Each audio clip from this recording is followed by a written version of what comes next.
What's up, ladies and gentlemen? It's Showtime. It is the Laser King with King's Critiques, and we're back for My Hero Academia.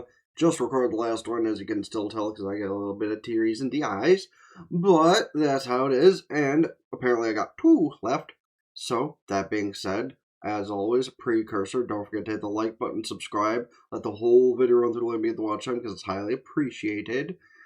And comment down below your opinions on things that go down.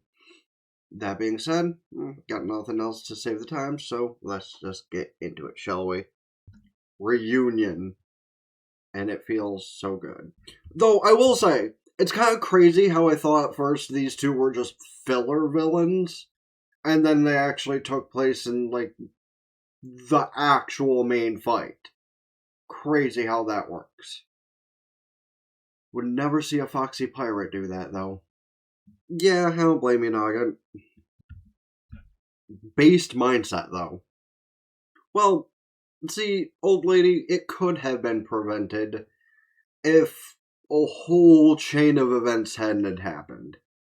You know, if an old one for all holder hadn't abandoned her family, you know, say to the words of Shigaraki's father, who was an abusive father, so that didn't help. And then the trauma of accidentally killing his dog's sister. Yeah. So it could have been prevented through that long chain of effect. Mostly at the point of the father, because if he didn't, like, abuse Shigaraki as a kid, then maybe it wouldn't have, like, happened how it did. Maybe he would have discovered his powers another way. Right, actually, that's another thing that I just thought of. I know that the entire thing of his father being abusive and, you know, how all that went down was because of because of All for One, but still, definitely could have had something happen sooner.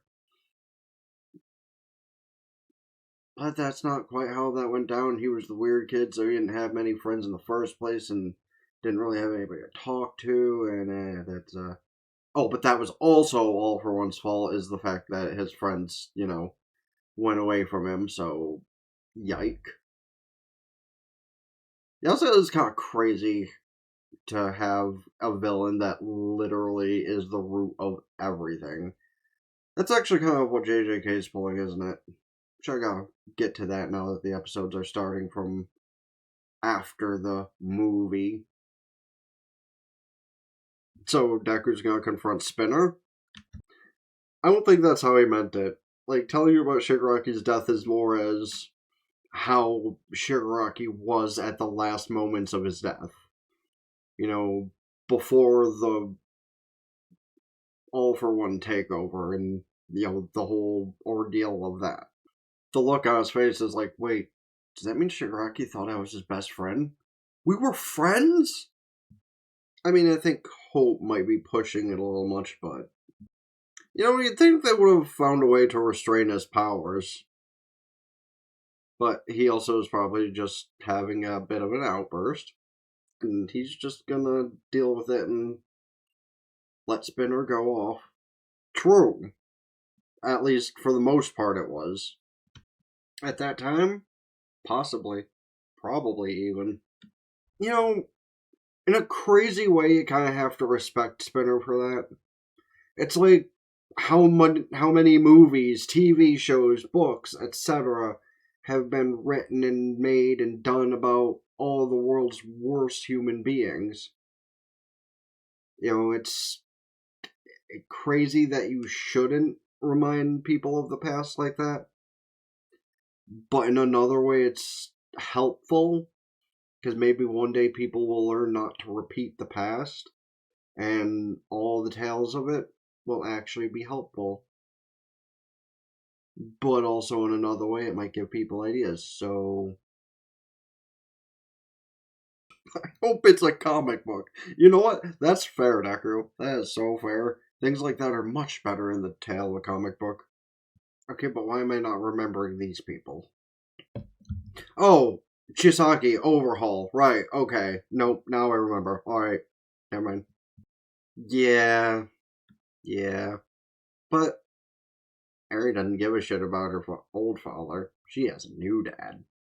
Fangirls. And guys? Yeah, that actually sounds about right, though.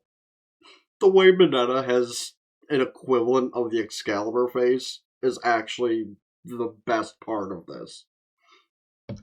Oh, I'm sure you have. Hey, oh, are you sure? Do you have the energy for that?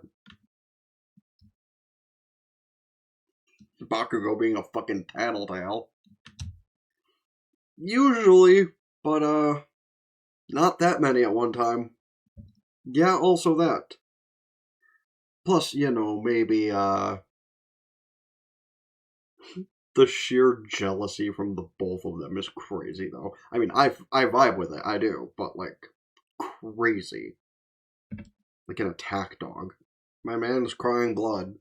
I thought Fett ended up dying. He good? That's good. But hey, he's still alive. Random bus arrival. Apologizing for the chasing.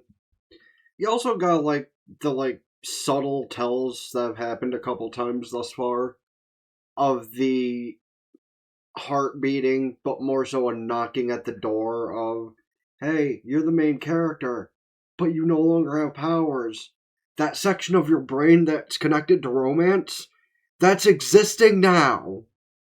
And now, runaway Ochako, which means we know where this is leading. Okay, but before they get into their whole moment, to be fair, you could be dead. Toga just walked away and left you dead and went to go heal herself. But instead, she chose the admiration and love she developed for you guys to save your life. And that's why she is one of the better characters of the show. Totally not because I'm into crazy chicks. So, yeah, it sucks when, someone gives their life to save yours. But I mean, it's kind of overdone to feel sad and bad about it because it's not going to help, not going to bring him back. And she unfortunately does not have any family to, make repercussions to or something. So, take with the fact that she did a heroic thing before letting her life go away instead of saving herself. Which she probably could have done, honestly, when she was on the way to death's door herself. He still has a little bit of power from One For All, because that Ember is more useful than I thought. Because, yeah, he literally does just show up gliding, basically. Yeah, the time she literally just called out the show title, we love those. Okay, but that was a really sweet thing to say. Also, pause. I think I got a potential thumbnail. Yeah, if they don't commit and kiss, this is a good thumbnail.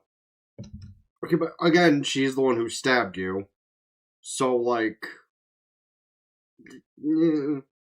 cock blocked! Yeah, secret's out. He's losing One For All. Okay, so there's actually an after credit scene. Oh no. Oh, that ain't good. Yeah, that ain't good. Also, excuse me if you heard that. So, wonder if that'll be covered in what I'm assuming is the actual last episode. Because, yike. That looks like a new problem for me. But suppose we'll see about that one in the finale, right? Or maybe not. Maybe there'll be an actual sequel series because Vigilante is a prequel. But, that being said, let me know your thoughts on the episode, the series up to this point, and what that might be. Because that is definitely a big old question. Hopefully something that gets suppressed sooner rather than later, right?